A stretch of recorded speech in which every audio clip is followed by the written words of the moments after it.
Hi, this is Ron with Bullet Fence Systems. The first video I did was primarily on components, and we'll take a look at the components a little further and how we use those components to build a rail fence or a fence brace. So let's look at a real simple brace.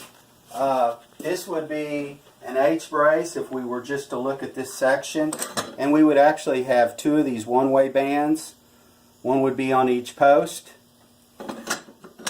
We'll also look at the two-way band, which would be if we were doing a double brace, or we could simply use another one-way band to slide over the top of our first one-way band, and that would also make a double brace. So product's really versatile. Sometimes it's just a matter of what you want. Obviously, with each of these one-way bands, we would be able to make it, we could adjust it to any angle. So those are actually a little more versatile. We're pretty limited in what turn we can make here. Really, we're looking at a straight section. But this also keeps everything in a vertical line that makes it look really nice.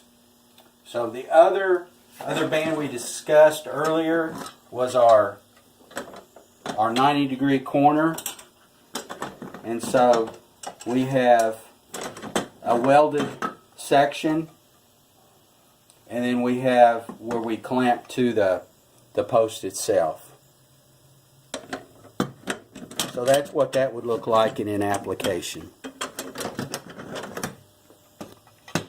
So let's talk a little bit about the different ways we can install these. Our rail itself can be cut square on both sides, or we can cut one end square and one end angled. If we cut both ends square, we'll have a little more security, but the installation is a little harder. Because we have both ends square, the typical install would be, as on my first instructional video, would bring the band down with the pipe at the same time, and then we would tighten our band to our post. Obviously, to take this apart, you would have to untighten the nut and remove it. So it's a little more secure in place. But the advantage of the angle cut is we can put our bands on all at the same time. We make that cut, and that angle allows us to drop that rail in place.